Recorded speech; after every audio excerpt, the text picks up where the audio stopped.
In the midst of the civil rights movement, one man stood behind the scenes, orchestrating a powerful force for change.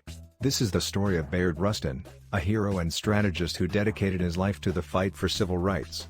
Born in 1912, Bayard Rustin became a prominent figure in the fight against racial segregation and discrimination. As a visionary organizer, he played a pivotal role in shaping the civil rights movement. But it was the March on Washington in 1963 that would truly solidify Rustin's place in history.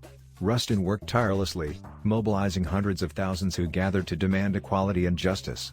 Leaders like Dr. Martin Luther King Jr. recognized Rustin's unparalleled ability to bring people together for a common goal. Despite facing prejudice and discrimination himself, Rustin never wavered in his dedication to justice. This powerful documentary sheds light on the life and legacy of a true unsung hero, Bayard Rustin, a man whose unyielding spirit continues to inspire us today. If you like this content, subscribe to our channel.